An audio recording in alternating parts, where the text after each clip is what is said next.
Friday edition of PFT OT. Some of the things we weren't able to get to during PFT Live. Big Cat and I talked a lot about the Thursday night game and some other topics in the NFL. And I want to go back to the Thursday night game.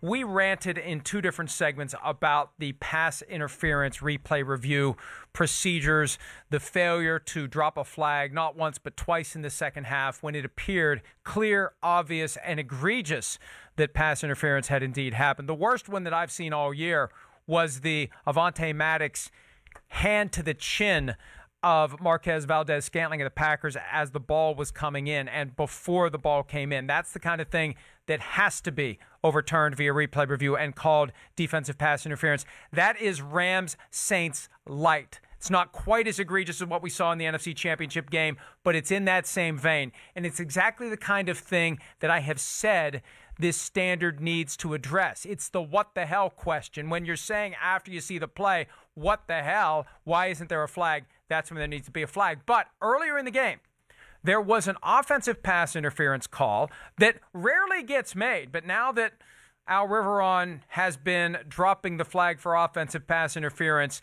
after the fact, the blocking more than 1 yard downfield. Last year, I don't think it gets called. It happened last night on a touchdown by the Philadelphia Eagles, and there was a call on the field of offensive pass interference for Zach Ertz blocking downfield. He engaged the player less than a yard from the line of scrimmage. He continued to push beyond that. The flag was thrown. After further review, the flag was picked up. No offensive pass interference. The touchdown stands. And that was surprising to me because if we're going to truly respect clear and obvious significant hindrance, blocking downfield, whatever the standard is. And again, with offensive pass interference before the throw, it's about blocking an opponent more than a yard downfield. It was clearly there. I don't know why they picked it up.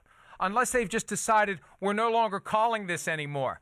Unless it's clearly more than a yard downfield. Unless it's 3 or 4 or 5 yards downfield. But we're not going to call it if the block gets started within a yard. I don't know.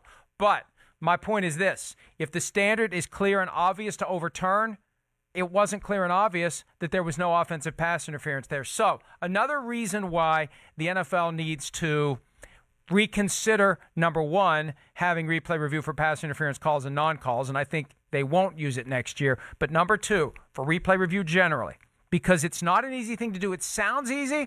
It's not easy, especially when you know the eyes of the football world are upon you and your boss may be hovering over your shoulder while you're trying to properly apply the standard. They need to bring back Dean Blandino, whatever it takes. $2 million, $3 million, $5 million, $10 million, whatever it takes. They've got the money. It's the most important job in the NFL during football season. It's the most powerful position. I know Al Riveron would disagree with that, but who has more power right now over the game than the person who can decide touchdowns, no touchdowns, 50 yards of field position, no 50 yards of field position, right? Big play wiped out, big play stands. It's one person who has that power over every single game. Dean Blandino told me a year or two ago the NFL didn't properly value that position. That's why he left for Fox.